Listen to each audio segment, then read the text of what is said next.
Mandó una orden para comprar y quedé afuera por un centavo Yeah. en algo que de haberlo realizado, no al máximo, pero a 20% por debajo del máximo, eran un par de millones de dólares. Si hay algo que hay que transmitirle a la gente que no está tan metida en el mundo financiero y a la que está metida en el mundo financiero también, sí. que es que... No hay balas de plata. No. Y las soluciones esquinas no son soluciones. Son, de hecho, es tomar es una Aumentar apuesta. una apuesta. Mucho riesgo. ¿Qué te parece estos aranceles con el cobre de Trump y todo lo que está pasando en torno a Trump, en definitiva? ¿Cómo afecta?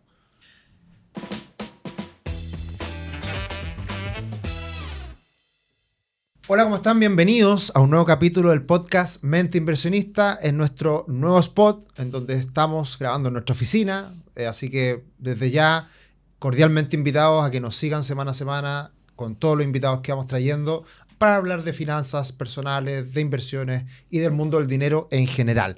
En esta ocasión traemos a un gerente de acciones chilenas de una gran compañía de inversiones como es la Reinvial, Sebastián Ramírez. Muy bienvenido, gracias por estar acá. No, muchas gracias a ustedes por invitarme. Bien, partamos rápidamente por tus inicios. ¿Cómo comenzaste, o más bien cómo llegaste al mundo de la inversión? ¿Qué es lo que estudiaste? Cuéntanos un poquito cuál fue tu trayectoria hasta este momento en el cual te sitúas ahora. Seguro, yo estudié Ingeniería Comercial en la Universidad de Chile, Economía.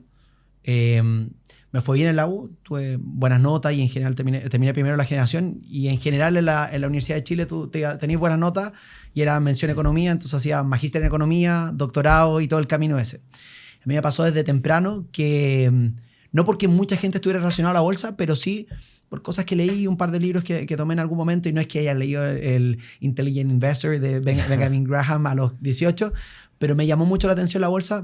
Y creo que invertí las primeras acciones que compré, las compré en la Reinvial a los 19, un par de acciones, me fue bien, gané un montón de plata, la perdí toda después, me acuerdo patente, bueno, es una cosa que la puedo contar después, pero punto es que supe muy temprano en mi carrera que quería dedicarme a inversiones y hice mis prácticas en cosas que estaban relacionadas, pero no es exactamente bolsa. Dije, ¿sabes qué? De repente estoy muy sesgado con que la bolsa es lo más entretenido, y de repente hice mi práctica profesional en Enersys, en la parte de finanzas corporativas de Enersys, las principales empresas en su momento de las locales, con un montón de exposición en varios lados.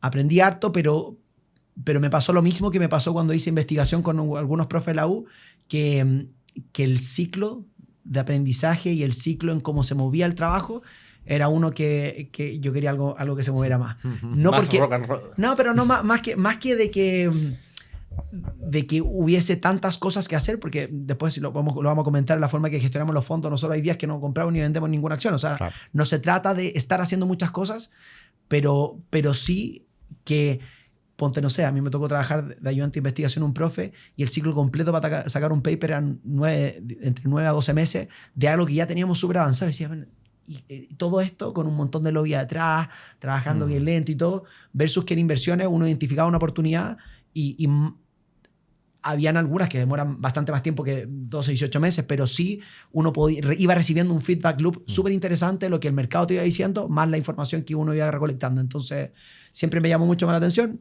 Hice mi práctica y tuve la suerte que saliendo de la universidad logré entrar a Selfin Capital. Ahí entré como primer trabajo. Me da risa porque como tenía buena nota, obviamente uno decía, bueno, el camino era... trabajo 2 años en el gobierno, me gano una carta de recomendación más allá de las que tengo en la U, y con eso postulo al doctorado y hago el doctorado. Ese era como mi camino. Postulaba una pega en Hacienda más una pega en Selfin, y mi jefe de Selfin era amigo del que me estaba tratando de contratar en el otro lado. Entonces yo me río que le dijo al de Hacienda que no me ofreciera pega porque era con mejores lucas y era este camino del doctorado, y después a los pocos años me reconocí que eso había sido lo que pasó. Pero terminé entrando a Selfin, lo pasé muy bien porque partía un equipo que estaba creciendo harto. Estábamos manejando un fondo latinoamericano que en ese momento tenía 300 millones de dólares, los llevamos a 500 millones de dólares muy rápido, que para el momento, 2011 fue un hitazo.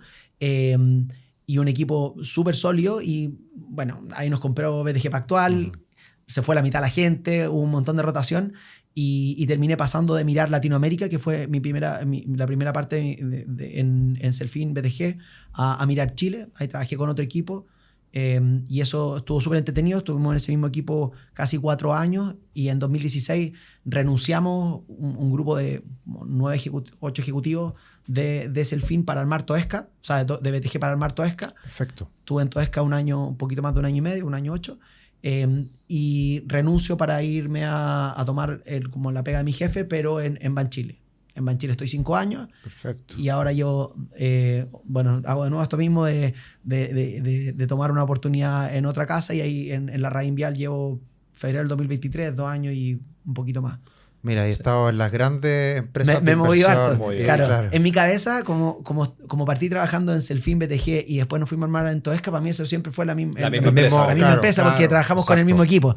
Y ahí fuiste a armar también la parte de acciones chilenas. O sea, nos fuimos literal el mismo equipo de acciones chilenas de BTG a armar el equipo de acciones chilenas en Toesca, que en su momento nos fue súper bien y ahí en mi caso era quizás como me tocó justo tomar esta oportunidad de poder crecer un poco más en responsabilidades y decidí salir del equipo, pero estamos haciendo las cosas genial y a los chicos les ha ido súper bien en Toesca también en el tiempo que ha estado. Entonces me ha tocado experimentar distintas casas y culturas, y yo creo que ahí el cambio de Selfin a BTG, un cambio cultural grande que lo están viviendo otras 2 empresas de inversiones grandes acá, tanto Moneda como Vinci. Claro. Ya llevan un par de años en eso, pero los brasileños son bien interesantes. Yo aprendí mucho de mi jefe allá en Brasil, José Sittelman, y el equipo que tenían, tremendamente bueno, y una forma de mirar las inversiones muy distinta a la que quizás estábamos acostumbrados antes en Chile. Aprendí un montón.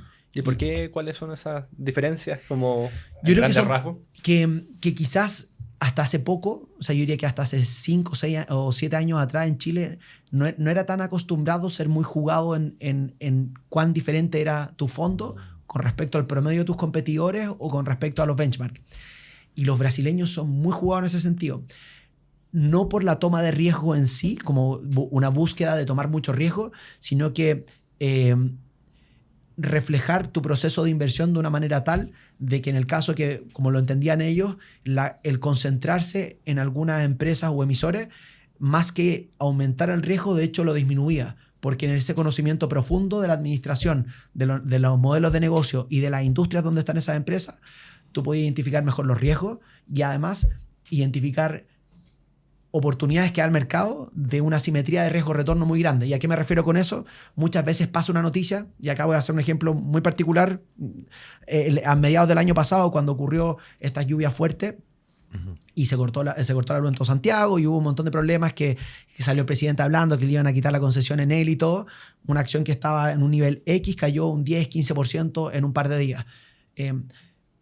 Cualquiera que hubiese conocido la regulación y entendía el valor de esa filial en la compañía como un todo, el impacto de un 15% en el valor no se condecía con el impacto de valor de verdad que había cambiado. Perfecto. Pero tú estás dispuesto, pero el mercado te estaba ofreciendo comprar un activo 15 o 20% más bajo de lo que estaba hace nada.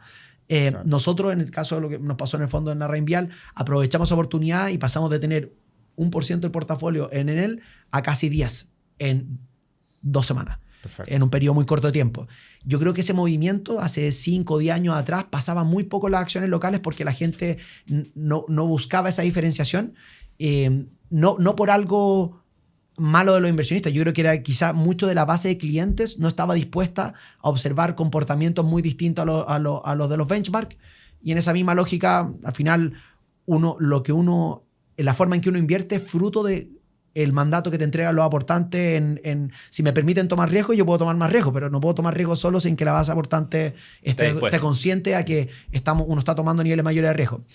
Pero bueno, vuelta un poco hacia atrás. Los brasileños tienen esta lógica de concentración, de ser mucho más jugados y de mirar quizá un poquito más largo plazo de lo que nosotros estábamos acostumbrados, o por lo menos eso nos pasaba en su momento en Selfin, y yo creo que no era muy distinto a las otras casas. Y al menos una de las cosas que me llevé yo en los distintos lados, esta lógica de concentración, de concentración en posición y conocimiento profundo de las compañías, yo creo que es algo que era más ajeno, y hoy día está siendo mucho más notorio lo que hacen los distintos managers en las distintas casas. Perfecto.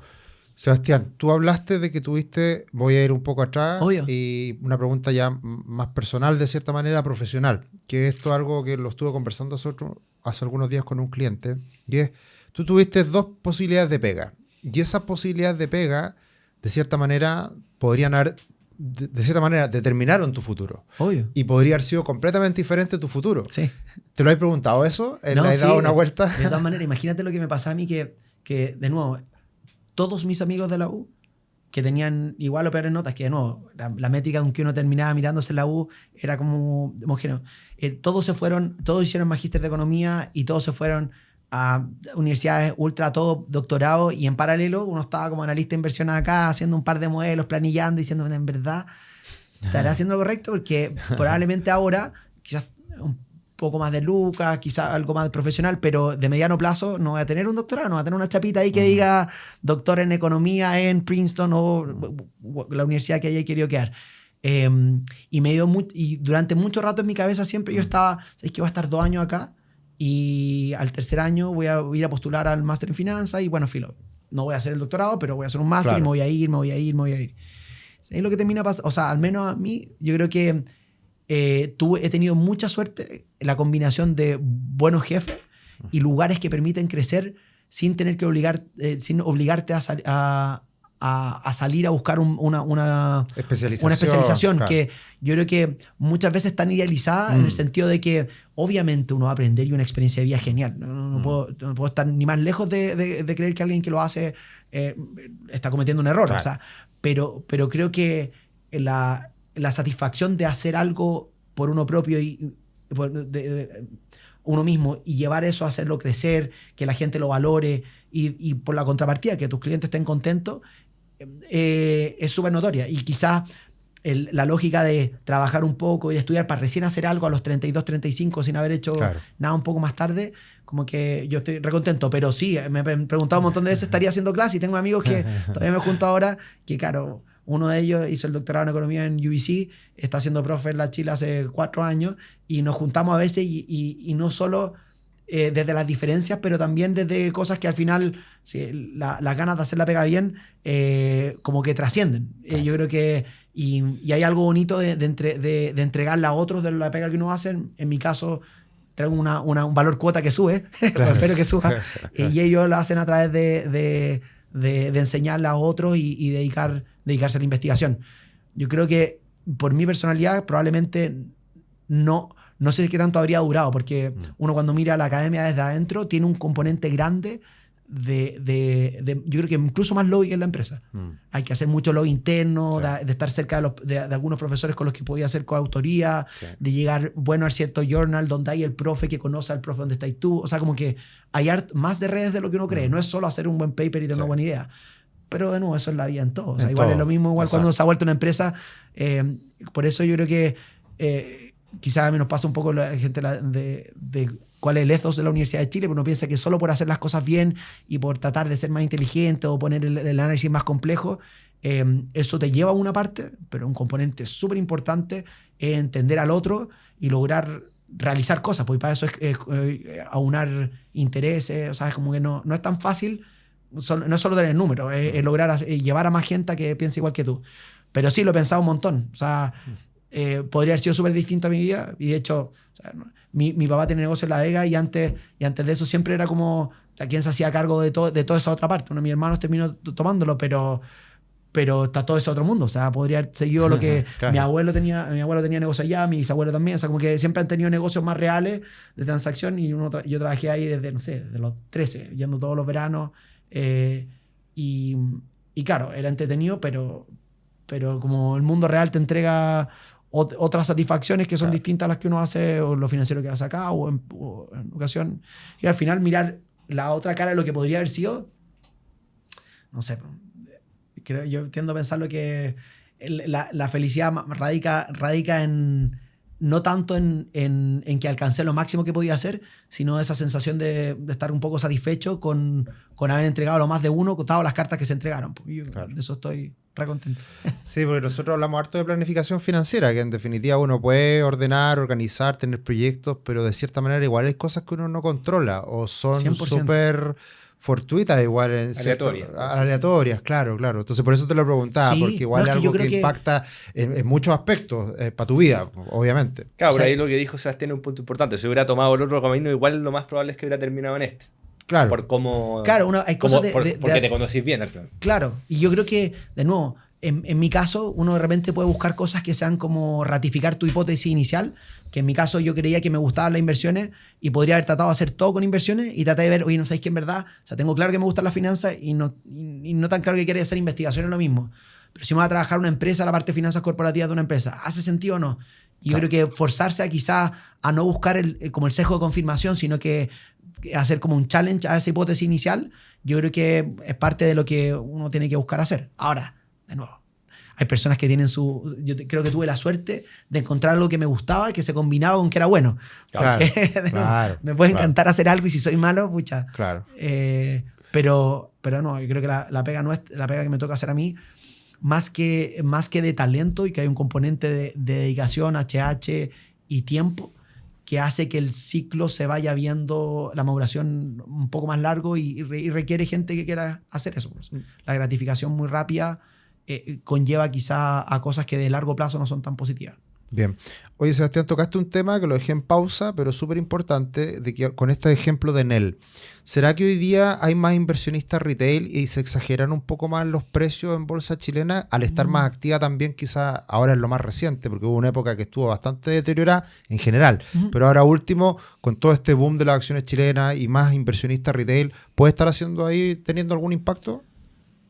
Mira, al menos lo que nosotros vemos en la data no sugiere tanto eso. Ya. Ahora, es evidente que si uno toma como comparación el 2020, que fue yo creo que uno de los bottom, o si no, 2020 por lo que fue la pandemia, claro. O el 2022 por lo que fue todos los procesos políticos. Esos puntos son muy bajos con respecto a nuestra historia. Y ahí le comento a todos los clientes que, claro, si uno mira con los ojos de que la bolsa estaba bien, o sea, como que los activos del 2020 estaban a un nivel de descuento que hace que todo lo que venga para adelante se vea caro. Claro. Obvio, estabas comprando la bolsa a unas valorizaciones que te entregaban dividend yields proyectados de 12, 15%. Una locura. Entonces, como que pensar que eso era normal es un error. Y obviamente, o sea, nosotros creemos que es un error porque rara vez un activo financiero te entrega vía solo dividendos o en valorización estaban a los que nosotros logramos observar en ese momento de alta incertidumbre. Y yo creo que, y ahí siempre lo escuché hace unos 6 meses atrás, me encontré genial la frase, pero Jim Chanos, que es un manager en Estados Unidos que hace varios fondos que son de short selling, o sea, como de ventas cortas, apostando en contra del mercado, decía algo que lo encontré muy, muy simpático. Decía, mira, ¿sabéis qué? El mercado cuando está eufórico mira el futuro y le pone un premio al futuro. Está dispuesto a pagar algo aún por sobre lo que ya sería un escenario positivo, porque cree que las cosas se van a andar muy bien. Y cuando el mercado está muy negativo, paga un descuento contra el presente. O sea, ni siquiera es que tú tengas que decir que el presente se va a mantener, sino que además exige un descuento. Y yo creo que lo que nos pasó en la bolsa fue eso. Pasamos desde Piñera 2, justo antes que saliera, que todo el mundo pensaba que esto se iba a acelerar el crecimiento, iba a venir de nuevo una aceleración como después del terremoto que ocurrió creando 1 millón de empleos y todo lo que uno discutía en ese momento, y la bolsa llegó a 19 veces precio de utilidad, y ahora lo vimos después el proceso constituyente, que la bolsa estaba a 5 veces PU, que las compañías estaban pagando grandes dividendos y nadie quería comprar bolsa chilena porque decía, ¿sabéis qué? No sé si el futuro va a ser igual, entonces quise comprarlo de hoy día, pero con un descuento grande. Claro. ¿En qué punto estamos hoy día? Yo creo que no estamos ni en un escenario ni tan brillante, pero tampoco tan negativo. Claro. Y creo que esa es la nueva realidad y está bien que sea así porque la incertidumbre política ha bajado un montón, la incertidumbre económica ha bajado un montón, y si tú miráis los 5 años hacia atrás, la economía crecía en torno al 1% y ya llevamos 12 meses creciendo al 2,5%, y si las cosas macro apuntan hacia lo que deberían, o que observamos con este buen precio del cobre y el dinamismo de exportaciones que estamos observando, no sería raro que nos fuéramos en torno al 3%, que es 3 veces más del crecimiento que observamos antes. Entonces, de a poco la economía nos ha estado mostrando, por factores exógenos y también por algunas cosas internas, de que las cosas están acelerándose, y en esa aceleración deberíamos estar un poco más positivos. Claro. Nosotros estamos positivos, pero nada para volverse locos. Claro, pero igual hay espacio para ver mejoras. Sí. Déjame ahí poner pausa porque ya llegamos a las acciones, estamos hablando de actualidad. Tú eres hoy día gerente de acciones en la Reinvial y tú manejas un fondo. ¿Cuál es tu pega hoy en día en particular? En particular, dale. Hoy día yo soy gerente o sea, head de Chilean Equities, gerente de acciones chilenas. Yo manejo 3 fondos. Ya. Un fondo que se llama La Red Invial Enfoque, La Red Invial Acciones Nacionales y La Red Invial Small Cap. Perfecto. Esos 3 fondos, el último, soy co-portfolio manager con Enrique Fernández, trabajamos juntos mirando ese activo y él ve small caps también en Brasil, en México y en un montón de otros lados, junto a capital privado. Tratamos de ver eso como una forma un poquito más holística.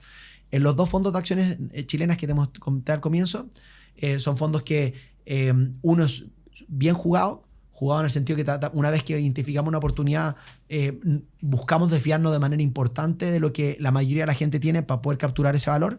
Y nos movemos con decisión, no tanto, pero con decisión. O sea, si algo nos gusta, pasamos de tener poco a bastante en un periodo corto de tiempo. Y el ejemplo de Enel, por ejemplo. El ejemplo de Enel, que claro, como te decía, o lo que nos pasó, mira, en octubre del año pasado teníamos 13% del fondo en retail. Hoy día a febrero nos fuimos de 3 a 40% del fondo en retail. Wow. Entonces nos movimos rápido cuando identificamos la oportunidad, que para nosotros no es solo los argentinos, es mucho más profundo que eso. Las compañías ya habían cambiado un montón en una reducción de costos importante y una normalización de sus carteras de crédito, pero además lo que estamos observando es que el consumo, aún desde la base baja que estamos observando, se está acelerando y en ese contexto estas compañías con gastos y costos muy controlados deberían poder observar una expansión de márgenes importante. Es lo que estamos viendo en Cencosud, en Falabella, en Ripley, pero también en un Andina, en un CCU, que para nosotros el consumo local está descontado de cara a lo positivo que están siendo. O sea, nosotros estamos viendo que eso se está acelerando y las valorizaciones no están considerando eso. Perfecto. Pero están considerando lo que ya pasó más lo que podría venir. Pero yo creo que incluso están considerando que lo que pasó es más bien como una anécdota. Entonces, como que vinieron los argentinos a Chile, es una anécdota, después para adelante no van a seguir viniendo. Mi impresión es que no sé si alguien. No, yo no soy. No es como. Pero cuando tú viajas a Miami hoy día, y Miami hoy día está impagable. Impagable. O sea, no podéis salir a comer. O sea, como que en verdad ya no es lo que era hace 5 o 7 años atrás, donde uno iba y pasaba en toda la región. Sí. Que tú viajabas a Miami y comprabas, o sea, una tontera. Alguien estaba esperando Huawei y comprabas el coche, la tontera, y el viaje como que se pagaba con el ahorro. Sí. Hoy día no hay por dónde. Sí. Y creo que eso, ojo, los argentinos viajan un montón. Yo creo que lo que está pasando es que en una menor medida, y por componentes quizás pueden ser un poquito transitorios, pero para una porción importante de los argentinos, Chile es su Miami. Sí, ahora, sin duda. O sea, entonces, y van a seguir viniendo a comprar acá, aún cuando corrijáis el tema de los impuestos en Argentina. Esto pasó hace un tiempo atrás y duró harto rato. Claro. No me acuerdo cuándo fue. 2017. Claro, pero en 2017 pasó, pero creo que a diferencia de la vez anterior, o sea, nosotros estamos agarrando una Argentina que en ese momento venía de menos a más y colapsó. Y yo creo que lo que está pasando hoy día en Argentina es un poco más sólido. Exacto. Porque más allá del tema político, que puede cambiar, o sea, acá no está nada garantizado, pero, por ejemplo, ellos han estado desarrollando de manera importante Vaca Muerta. Vaca Muerta es un yacimiento de petróleo tan o más rentable lo que son los yacimientos de Permian en Estados Unidos, que permitió a Estados Unidos pasar de ser un importador de combustible, o sea, de petróleo, a ser uno de los principales exportadores en el mundo. O sea, cuando tú encontráis activos de esa calidad, el capital llega, y cuando llega el impacto en la economía es súper potente. Eso fue un factor muy importante en lo que pasó en Estados Unidos de 2014 a 2020. Y algo similar está pasando con litio, con minería. O sea, hay como un desarrollo de sectores exportadores en Argentina que no existían previamente, y que ahora están empezando a madurar de manera bastante rápida, que nosotros lo miramos con súper buenos ojos. Tenemos empresas chilenas que están expuestas allá y nosotros estamos jugando esa historia también. Creemos que lo que está pasando de a poco está confirmando que el gobierno allá tiene alta posibilidad de continuar en la senda positiva que ha mostrado, pero con cautela. Obviamente esto vamos a ir jugando un paso a la vez. Mi impresión es que creo que hay mucha gente preocupada de lo que vemos en retail, sean solo los argentinos, y una vez que los argentinos dejen de venir, esta cuestión se va a ir al tacho de la basura de nuevo. Nosotros creemos que es más permanente. ¿Cuánto están cotizando más o menos las empresas de retail hoy día? Bueno, es que hay producto de lo que te estaba diciendo, hay una dispersión muy grande entre lo que la gente cree y no cree. La gente más conservadora está mirando que las compañías están transando en torno a 17 veces precio-utilidad. Falabella como un ejemplo, pero las otras 14, 15 veces un Cencosud y un Ripley. Los más positivos creen que Falabella, en vez de estar a 17, está a 14 o 13, y las otras están más en torno a 10. Eso es PU Forward. PU Forward, sí. O sea, como precio-utilidad, o sea, cuántas veces utilidad están estas compañías mirando hacia el futuro. Nosotros creemos que incluso los positivos pueden estar siendo menos conservadores. Pero... No, y aparte que antes de toda esta debacle en Chile, los PU de la compañía retail eran sobre 20. Efectivamente. Yo creo que acá a nosotros al menos, nos gusta depender menos, que nuestra manera de invertir dependa de que hacia el futuro la gente tenga que pagar más por las mismas compañías que estamos comprando, sino que nos gusta invertir en compañías que tienen un trend de crecimiento más bien propio. Y creemos que por cosas particulares en cada una de las empresas que te he comentado, hay cosas internas que han venido realizando los últimos 3 años, y quizá un poquito más largo, que las están llevando ahora a experimentar ya sea aceleración en sus resultados o mejora de márgenes, que nosotros las vemos súper interesantes. Ahí el caso de Banco Falabella es un ejemplo claro. Nosotros creo que todavía el mundo es muy conservador en lo que puede hacer ese banco, en el sentido de que ha mostrado un crecimiento en cuentas corrientes que ha liderado la industria, lo que le ha permitido mejorar su acceso a financiamiento barato, las cuentas corrientes que no pagan nada. Eso incrementó estructuralmente la rentabilidad del banco, y además está entrando en nuevas líneas de negocios que le permitan aumentar sus ingresos en el futuro. Nosotros vemos con muy buenos ojos lo que están haciendo y creemos que en general la gente está mirando la rentabilidad pasada del banco como el tope, y nosotros pensamos que lo que hemos visto hace que eso ni siquiera el piso, está por debajo del piso. Oye, y ahí me quiero pasar, estamos ya hablando de actualidad espectacular, precio cobre. Cobre históricamente ha sido un pilar fundamental para Chile, y el chorreo para que se llenen los malls, cambien los autos, bonos, etcétera. ¿Cómo están viendo eso como driver, digamos? De todas maneras, mira, te mentiría si te digo que no nos ha sorprendido lo fuerte que ha estado. Nosotros hemos hecho una pega interna, porque quizás acá un poco de contexto. Lo que yo hago como gerente de acciones chilenas en la Reinvial se enmarca en un equipo latinoamericano que es bien grande. Somos más de 20 personas trabajando mirando Latinoamérica, y el equipo latinoamericano maneja más de $2.000 millones en su conjunto. Entonces es un equipo súper grande y manejamos harta plata, y en las estrategias latinoamericanas invertimos en empresas de cobre precisamente porque vemos una buena tendencia. Nos ha sorprendido mucho lo fuerte que ha estado el cobre. No porque no esperáramos que eso pasara en 3 años más, pero está pasando un poco mucho antes. Más rápido. ¿Y qué es lo que hemos visto? Como en muchos commodities, lo que está sucediendo es que hemos visto problemas en la oferta que han estado gatillando un mercado mucho más apretado de lo que uno hubiese esperado. Históricamente, la fuente de los problemas eran Chile y Perú, con problemas ya sea de paro de minas por problemas de sindicato, o por problemas medioambientales con baja lluvia y cosas de ese estilo. Y lo que hemos observado ahora son problemas que ya llevamos un par de años con Cobre Panamá. En Panamá, una mina muy grande tuvo un problema de licencia ambiental, está cerrada hace un par de años, y hace bastante tiempo se está esperando que abra, y como no abre, el mercado está apretado.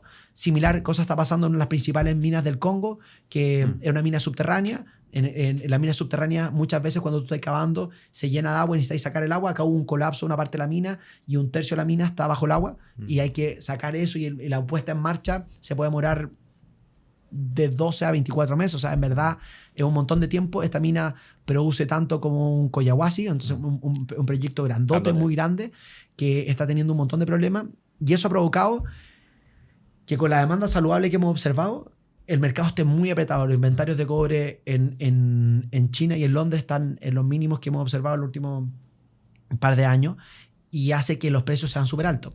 Eso, ahí tocaste un punto importante. Hay un problema importante de stock o de oferta, más que haya una demanda bullante del primer consumidor, que es China. ¿O cómo se ha mantenido eso en esa relación? De hecho, parte de por qué vemos el precio así de alto es que la demanda de China durante la primera mitad del año ha sorprendido a toda al alza. Si bien la economía china ha mostrado... ¿Y antes o sea, si uno toma 2022 al 24 más o menos? 2022 al 24 la demanda venía... Sí, lo que observamos nosotros durante mucho rato era que todo el crecimiento por sobre el crecimiento como mundial venía desde China. Eso estuvo un poco más parado del 2020, desde que empezó el problema con la crisis inmobiliaria en China, que uno podría decir 21, 22 en adelante. Ellos apretaron la industria inmobiliaria y eso se desaceleró un montón, que pegó al mercado del hierro principalmente, pero al cobre igual.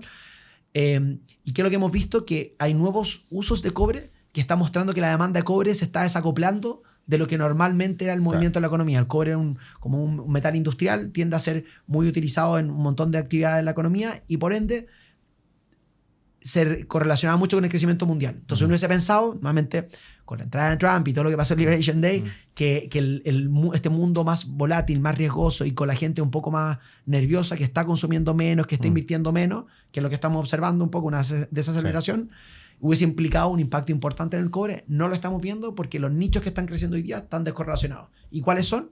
Lo estamos viendo muy patente en auto eléctrico, pero también en el uso, en el tema de la generación de renovables y en el uso de baterías. Las tres combinadas están siendo un factor de crecimiento de demanda bien potente. Que esa es la tesis de aquí a 3 años de que el cobre alcanzara los niveles actuales, pues, pero iba a ser un proceso más gradual. Claro. Que ahora se adelantó un poco por el tema de oferta y nosotros estamos viendo que algo que es bien interesante, que para que el mercado siga balanceado se necesita poco crecimiento en la demanda. Para que tengan una idea, la demanda creció la primera mitad del año, no voy a ir el número específico, pero dependiendo con dónde lo miré, entre un 2,5 y un 4. Y la oferta ha crecido bastante menos que eso. Claro. Por eso el mercado está tan apretado. Y hacia adelante, dado lo que estamos viendo de como los proyectos se demoran tanto en entrar, tenemos muy mapeado cuáles son los próximos proyectos, y solo con un crecimiento de la demanda de entre un 1 y un 1,5%, esto está balanceado. Entonces, todavía se puede desacelerar y aún así estar bastante en un escenario bastante cómodo. Cómodo en el sentido que si tú me preguntáis hace 3 años atrás o 4, tú mirabas y los precios de dólares del cobre en $3 ya era alto. Y estamos en 5. O sea, como que ha sido un montón. Y eso es, tal como tú comentabas, un buen cobre es súper potente. De hecho, hay una data que yo le muestro siempre en las presentaciones, que la inversión chilena en minería está en niveles similares a las del 2011. Si uno se vuelve al 2011, la economía en términos de empleo, consumo e inversión estaba súper bullante, porque este dinamismo del cobre permeaba en muchas áreas de la economía, en servicios, en la parte del norte súper dinámica, en salarios creciendo bien. Y hoy día no se ha notado porque vivimos con la crisis de Ucrania una subida de las tasas de interés brutales que mató a una industria, o sea, como que asfixió a una industria que estaba pasándolo muy mal ya de antes, que era la inmobiliaria, y tenemos muchos sectores parados. Yo creo que la gran clave de esta elección, de cara a la parte más como económica, es que yo creo que un cambio en el ciclo político puede reactivar, como el concepto de los gringos, estos animal spirits, de que la gente se anime a hacer más inversión y en eso una reactivación del empleo, el consumo y bueno. Todas las derivadas. Todas las derivadas de eso. ¿Qué tan garantizado eso?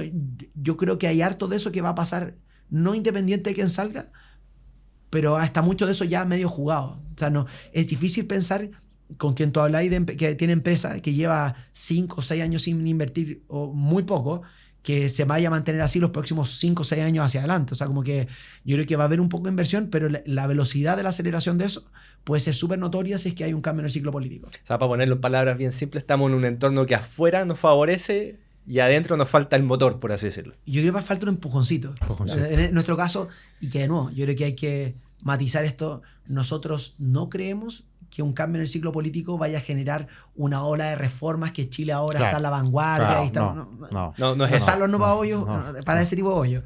Si sucede sería genial, porque de nuevo las demandas sociales siguen ahí. Yo creo que es un error pensar que todo lo que observamos durante el estallido social y después con todo el proceso constituyente, que hay una demanda genuina de la gente en una mejora de los servicios públicos que están bastante eficientes, en salud, en educación, en seguridad, que eso está latente, está ahí. Claro. Está ahí. Solamente que bajó prioridad, no es que haya desaparecido. Claro. Entonces yo creo que en un equilibrio delicado, pero sí creo que con un mejor nivel de empleo estas cosas se vayan solucionando. Ahora, vamos, ojalá uno, como no sé, hace 3 semanas atrás uno daba por muerto todos los candidatos que venían de la izquierda, y las primarias reavivaron un poco la posibilidad de que la elección sea un poco más competitiva de lo que se pensaba.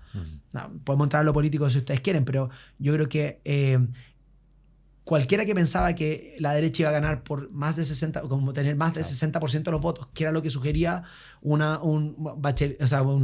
Matei con 20 y tantos, un Kast con 20 y tantos y un Kaiser con 10 y poco, que tenían más del 50% de los votos, que iban a ganar 50 o más de la derecha en primera vuelta, nosotros creemos que es difícil. Y no adscribíamos eso. Siempre pensamos que esta iba a ser una elección peleada. Por eso no nos sorprende que Jara suba. Si al final hoy día tú miráis y es la suma de los 3 candidatos de izquierda, ella más Toa y Winter, más 1 o 2% que ha ido tomando los indecisos.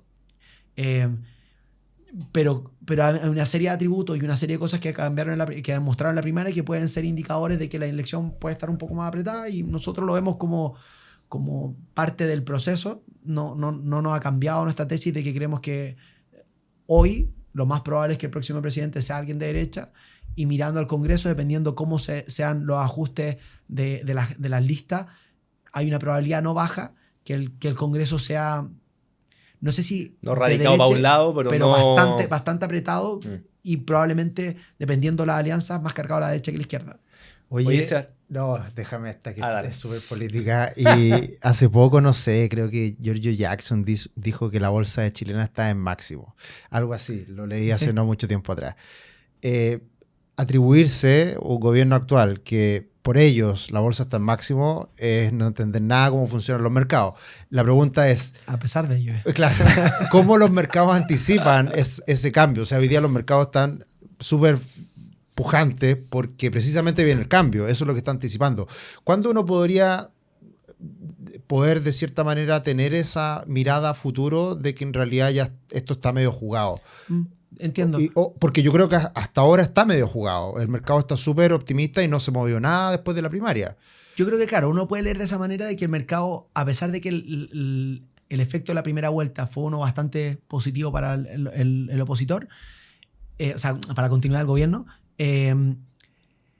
yo no creo que el mercado esté tan jugado con que esto es una elección muy positiva para la derecha. Y aquí quizás se dice mucho, pero los puntos de valorización en que estamos hoy día no reflejan que estemos pagando algo loco por las próximas elecciones. Todavía hay cautela. Hay mucha cautela, y yo creo que nosotros monitoreamos dos cosas. Si tú tomas todo el patrimonio en los fondos mutuos que reporta la Asociación de Fondos Mutuos y mira la exposición a acciones chilenas, es un 2,5%. Nada. Que en el proceso anterior de Piñera, cuando iba a ser Piñera 2, pasó también de un 3% previo a que se empezara a ver el cambio en el ciclo político a casi un 5%. Perfecto. Yo no sé si vamos a llegar al 5 o no, claro. pero da la impresión de que no es que todo el mundo esté comprando acciones chilenas. Claro. No es el caso. Incluso si uno mismo mira las AFPs que han estado comprando sistemáticamente acciones chilenas durante los últimos 18 meses, comprando mucho más acelerado de lo que compraban previo, igual tienen en torno a 8% en acciones chilenas, cuando para este mismo periodo tenían en torno a un 9 o 9,5% en acciones chilenas. Entonces, yo creo que todavía los inversionistas, yo creo que muchos han visto pasar el retorno de la bolsa y tenía una exposición muy baja. Si tú quitas el componente retorno, más de la mitad del incremento en el patrimonio de acciones chilenas es por retorno. Entonces, como que no es que sea tanto. No es que haya entrado tanto flujo. Claro. Yo creo que como si nos volvemos de nuevo como para mirar la historia, este gobierno no es muy distinto a lo que pasó con el gobierno de Michelle Bachelet en nuestra visión. Si miráis los niveles de incertidumbre son más o menos similares, y había todo un afán reformista que que chocó con un Congreso que no fue lo aprobó, y la diferencia es que en la salida de este proceso de estancamiento y en la entrada al gobierno Piñera, el mercado estuvo dispuesto a pagar casi 20 veces precio de utilidad, y hoy está pagando la mitad. Entonces, quizás yo miro la afirmación de Jackson hacia el otro lado, es que las compañías chilenas han crecido tanto que, a pesar de estar pagando la mitad de lo que pagabas para el último máximo, están en los mismos niveles. Claro. Te está llegando la misma empresa, básicamente. Te está llegando la misma empresa, la mitad de valor. Que, de nuevo, podemos discutir si es que ese momento estaban cara o barata. Exacto. Yo creo que es indudable que lo que se vio en ese momento era una aceleración del crecimiento.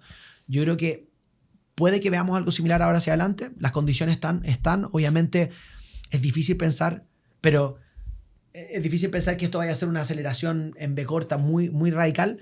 Pero este mismo gobierno está aprobando una reforma al sistema de evaluación ambiental. O sea, como que yo creo que hay varios temas donde hay un montón de consenso de que hay que ir avanzando. Mira lo que pasó con pensiones, que había un consenso de hace 14 años de que había que ahorrar más y había que hacer un sistema similar al actual. Se obtuvo. quizás con varios bemoles, pero se obtuvo. Después tú me estás mirando ahora la parte medioambiental que sigue avanzando. Hubo una aprobación de un royalty minero que avanzó bien y ya está dentro. Pero tú mira que queda. Hay una reforma al sistema político donde hay mucho consenso que se tiene que hacer y quizás se abre la ventana poquito después de las elecciones de poder cambiar el sistema político, entendiendo que ya los que ya están electos, los que van a estar en el próximo ciclo y no está eso en juego.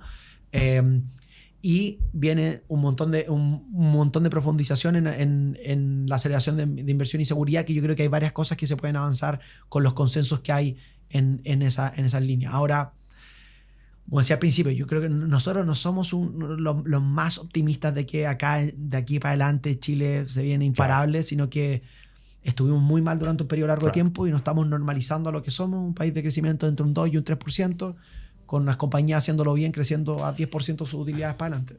Y que probablemente de esa mediocridad de una tasa de crecimiento del 2, por el solo efecto cobre, pasemos a un 3 y sin hacer nada, digamos. O sea, sí, o sea, de nuevo, tú miras a través del tiempo y la correlación de las utilidades de las empresas con el cobre es bastante alta. Entonces, esta última, o sea, como la utilidad de 18 o 24 meses de las compañías chilenas en comparación con el precio del cobre están súper correlacionadas. Entonces, esta última subida de los niveles de bajo 4 a los niveles de en torno a 5, que es lo que hemos visto, no sé, en los últimos 12, 18 meses, deberían venir de la mano de más crecimiento de las compañías.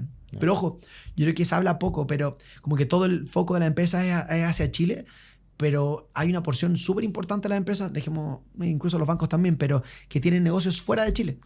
Y tú hoy ya estás teniendo una Argentina, un Perú, un Colombia, incluso mismo Brasil, que están con un dinamismo que debería empezarse a notar más los resultados de las compañías que vienen de resultados bajos a mejorar bastante. Nosotros estamos bien positivos con lo que está pasando en la región, lo vemos con buenos ojos, es lo que nos preocupa en México, pero por temas particulares de ellos, pero en el resto de la región hay mucha oportunidad y yo creo que los empresarios chilenos están capitalizándolas afuera. Perfecto. Te iba a preguntar eso, ¿cómo ves afuera Latinoamérica? Porque si uno hace el zoom en Brasil, en México, también están viviendo un entorno quizás... No, difícil. Mira, Brasil tiene, puede ser un podcast completo de eso y creo que dentro de nuestro equipo hay un par de personas que podrían ser muy buenos para comentarte esto en más detalle. Sí, yo creo que la gran disyuntiva y lo que pasa en Brasil hoy día es que tiene dos cosas que tienen un poco desestabilizado el país. Viene creciendo muy bien a niveles más altos que lo que estaba acostumbrado, producto de un sector agro que está andando muy bien. Entonces tiene una economía que está creciendo 3%, un poco más de un 3% los últimos años, cosa que era anómalo para Brasil, que venía de periodos largos de bajo crecimiento. Y por un sector agro que ha estado muy dinámico, creciendo bastante. Y si tú miras, el principal problema que tiene hoy día es que Brasil tiene un componente de gastos comprometidos muy elevado que está enganchado al salario mínimo, y ese salario mínimo el gobierno actual se ha comprometido a subirlo por sobre la inflación, lo que genera un ciclo constante de incremento en gasto que, si bien los niveles de deuda de Brasil hoy no son absurdamente altos, la trayectoria es muy preocupante. Y un poco lo que pasa acá en Chile, estamos todos preocupados porque nos vamos a ir de 40 a 45% la deuda. Brasil se puede ir de los 85, 90 que está hoy día a 120, 140 súper rápido si es que no hacen algunos cambios. Y eso mismo está generando endógenamente un problema de tasas de interés muy altas. Y como el gobierno tiene mucha deuda con tasas altas, aumenta el problema. Entonces, hay una situación en Brasil que es compleja, pero de soluciones relativamente simples. Entonces, si hay un cambio en el ciclo político y se introduce disciplina fiscal, el efecto positivo de la señal implica caída en tasas de interés, menor pago de la deuda, más holgura financiera y todo un efecto positivo para las empresas y para el gobierno que es súper potente. Entonces, lo que hemos visto en los últimos 6 meses, que la bolsa ha andado muy bien, es una mayor claridad o el mercado esperando un cambio en el ciclo político allá, jugando muy fuerte la alternativa del cambio desde el gobierno PT hacia un gobierno más de centro-derecha, que uno podría llamarlo, pero con un par de candidatos que están empezando a hacer bien, a tener el apoyo tanto empresarial como de el ex gobernador de Sao Paulo está corriendo con bastante ventaja en esta parte inicial. Las elecciones son a finales del próximo año, entonces queda un montón. Pero ese cambio puede ser muy significativo, y en ese sentido nosotros en los fondos lo miramos con buenos ojos y durante mucho tiempo estuvimos negativos en la demanda doméstica brasileña y no hemos ido cambiando y estamos positivos ahora y estamos muy invertidos en algunas compañías que creemos que son tremendas empresas, pero además están en sectores que deberían beneficiarse. Pero como te decía, si nosotros tenemos este ruido en lo político, que la diferencia para nosotros es que se acelere o no la inversión, para ellos es que tus finanzas públicas es como que escapen.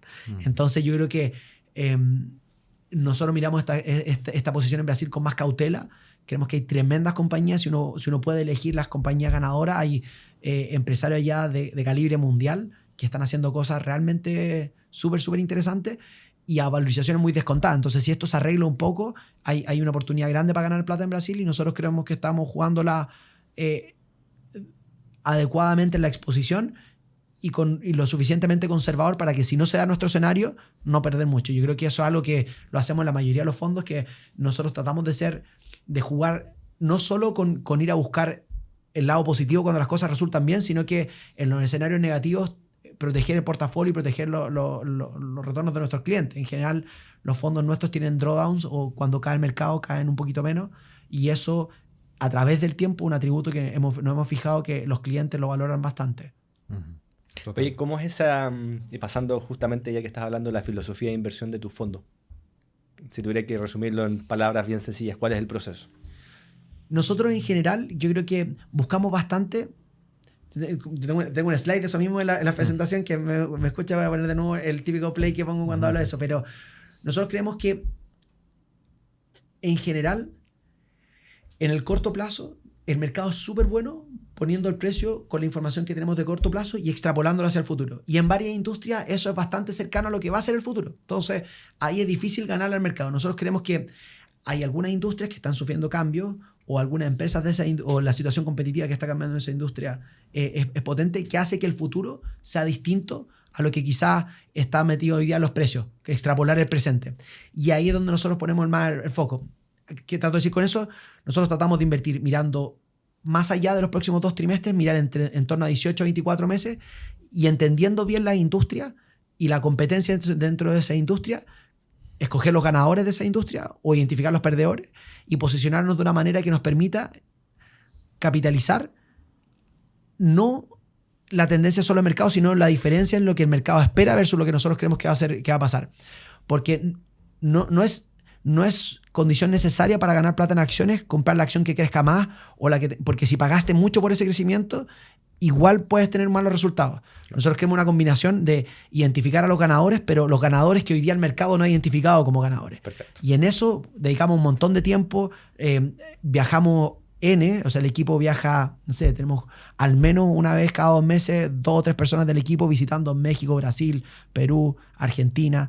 Nos juntamos mucho con las compañías y tratamos de entender lo que está pasando en los distintos países donde están operando, pero la lógica de fondo es buscamos que nuestra diferencial venga porque entendimos mejor la industria y logramos entender lo que estaba cambiando en mediano plazo y por eso capturar algo que el resto no ve. Y si tú miras ahí en el fondo, nosotros fuimos de los primeros que identificamos lo que estaba pasando en el cambio en LATAM Airlines y entramos cuando estaba a 6 pesos por acción porque veíamos que hacia adelante el mercado estaba siendo muy conservador y hemos ganado un montón de plata en eso. El fondo, desde que lo tomé, ha rentado más de un 90%, cuando la bolsa ha rentado en torno a un 50%. O 50 y altos, pero hemos ganado casi 35 puntos más que el benchmark y eso ha venido muy de la mano de identificar estas historias que el mercado no lograba capturar bien en un comienzo, que no era una línea recta de lo que estaba pasando en el presente, sino que venían cosas mejor hacia adelante. Identificar eso temprano, yo creo que nos ha diferenciado un montón. O sea, rompe comportamientos disruptivos dentro de una misma empresa, dentro de una industria que está cambiando y tratar de enfocarse en eso.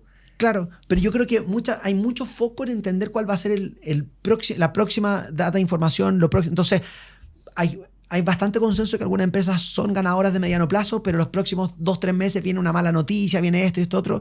Y yo creo que hay mucha gente que juega, bueno, voy a comprar acá, me voy a bajar allá, me voy a hacer esto otro. Nosotros cuando identificamos algo de mediano plazo que no está metido dentro de los precios, como que tratamos de mirar por sobre lo que está pasando en el corto y solventar esa volatilidad y capturar lo que viene hacia adelante. Entonces, como te decía, quizá otro ejemplo en donde eso era más notorio en su momento, y es una de nuestras principales posiciones hoy en día, Engie Energía Chile, es una empresa de utilities que ha venido mostrando resultados súper positivos. Es todavía de las empresas que quedan que está transando a niveles de descuento que son como parecidos a los del estallido social, o sea, como que así de descontada está, a pesar de haber subido un montón, porque sus resultados han mejorado mucho. Y nosotros vemos que hacia el futuro la compañía está haciendo las cosas súper bien. Sin embargo, el mercado está full focalizado, lo que era el año pasado, en su nivel de apalancamiento, que era en el momento alto, pero con una caída muy potente. Hoy en día, en el ciclo de CAPEX, como que están muy en una retórica de la compañía que no dice relación con la capacidad de generar plata de sus activos. Y nosotros tratamos de salir un poco de eso y encontrar ese valor. Y lo hacemos con las compañías en las que vemos algo positivo y en las negativo también. O sea, nosotros creo que llevamos un montón de tiempo negativo en la parte de commodity, y a pesar de todo lo que ha subido, no sé, un ejemplo hoy día, la gente SQM ha subido, la acción ha subido un 30% el último mes. Tú mira ahí lo que está pasando en los futuros de litio, mira lo que está pasando en ese mercado hacia adelante, y está complicado. Nosotros no lo vemos con buenos ojos, y el mercado se ajusta y sube. Nosotros, como no estamos viendo un cambio fundamental en los próximos 24 meses, no estamos haciendo un ajuste relevante en el portafolio, porque entendemos esto como parte del ruido normal. No vendimos mucho cuando estaba cayendo, no estamos comprando porque está subiendo. Nos preocupa, como dicen algunos, nos preocupa más el valor que el precio. Y el valor es lo que valen los fierros, no cómo se está moviendo la acción en el mercado. Uh-huh. Oye, y antes de pasar a lo más personal, tocando temas de la actualidad, ¿qué te parece estos aranceles con el cobre de Trump y todo lo que está pasando en torno a Trump, en definitiva? ¿Cómo afecta? O sea, creo que lo que... Parte de ese... Mira, quizás eso no lo toqué en su comienzo y ha sido otro factor distinto, es que cuando Trump empezó Liberation Day y su efecto impositivo, los clientes estadounidenses empezaron ya a comprar cobre y han estado comprando cobre de una manera muy acelerada. Sí. Han estado construyendo inventarios de una manera muy rápida, preparándose para un potencial entrada de estos aranceles, y por lo mismo ese es otro factor que vino a agregar demanda. Tú miras el cobre en Chicago o en Londres y tienen precios muy distintos. ¿Qué es lo que creemos nosotros? Que estos aranceles destruyen algo de demanda, pero no es la suficiente para desbalancear el mercado de una manera significativa. Estados Unidos es un consumidor relevante, pero no es el principal consumidor, y creemos que las compañías van a ser capaces de redireccionar esos flujos hacia otros mercados. Lo que mucha gente está negativa ahora es que precisamente ese redireccionamiento haga que haya sobreoferta en China, pero falta de cobre en Estados Unidos. Bueno, quién sabe. Como que me preguntan, oye, ¿qué pensáis del cobre? O sea, nosotros tenemos una idea de mediano plazo, pero entre medio puede ser cualquier cosa. O sea, claro. Lo mismo que, oye, pasó el petróleo. Imagínate, si no, lo del petróleo yo creo que es como lo más notorio.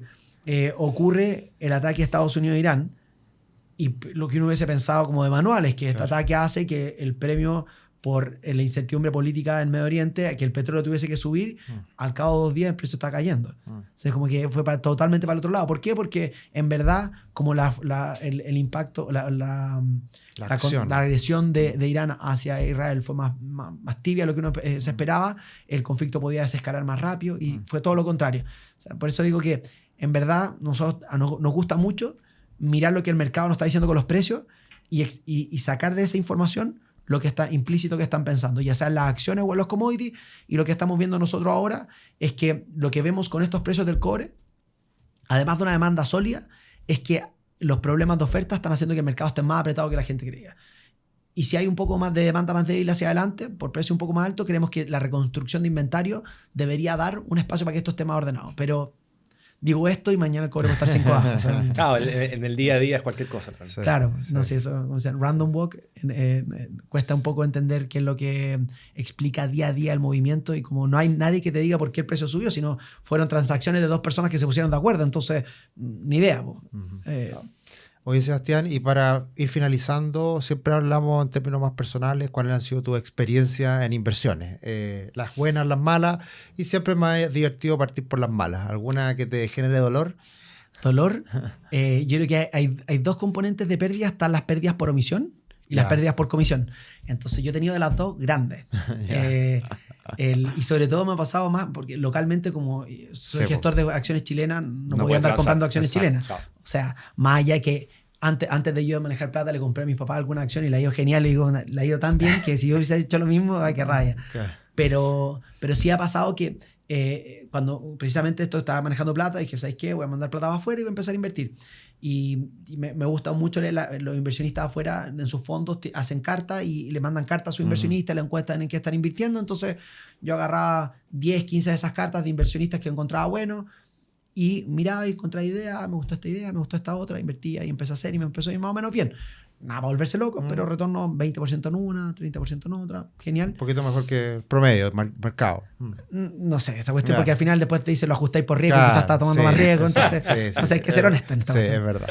Entonces, pero me pasó que un gallo que venía siguiendo hace un montón de rato empezó a hablar de GameStop. Ya. Y de nuevo, te decía, bueno, GameStop, realmente antes de que fuera manía y todo, pero me estaba mirando un montón de detalles, hice los números, nada tan sofisticado tampoco. Esta cuestión estaba ahí puesta para que no se ganara ni uno.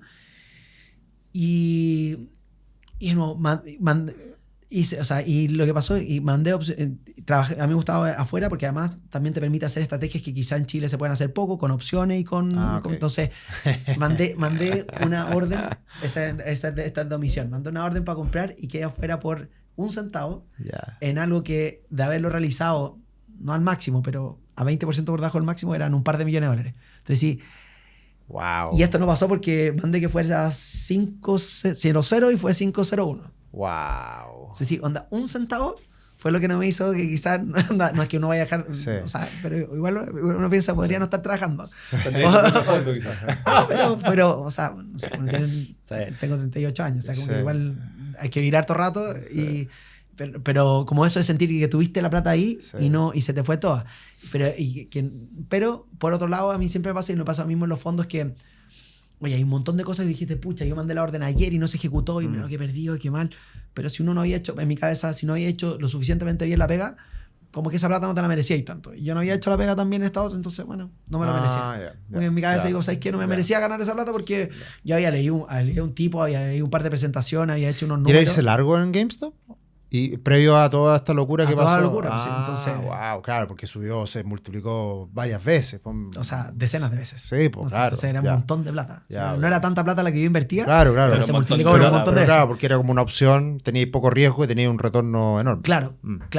Y la otra donde sí perdí un montón de plata, y que de nuevo en esto mismo, que el año 2022 fue un año bien latero en Estados Unidos porque tuvo momentos de rally bien fuertes, caídas muy potentes, y ahí también, de nuevo, esta misma lógica, hacer una estrategia con algunas compañías que yo miraba, hice todo lo que el manual dice que no hay que hacer porque estaba positivo, compré, subí un poco, genial, dupliqué la posición, de repente vino la salida, se cayó un 30%, pero como estaba con palanca, se cayó un 50-60, la vendí, perdí la plata, volví a meterme. Entonces como que digo, todo lo que no hago en mi fondo lo hice mal en la personal. Todo lo irracional que somos los seres humanos. Y claro, y de nuevo, pasó un montón. Y es heavy como, yo creo que ahí la gracia que hacen ustedes y un montón de asesores de que poner un intermediario siempre bueno. que sea como un consejero, pero al mismo tiempo también alguien que ataje esta impulsividad, es tremendamente útil. Entonces yo creo que al final uno se dedica a inversiones todo el día y encuentra oportunidades a través del tiempo.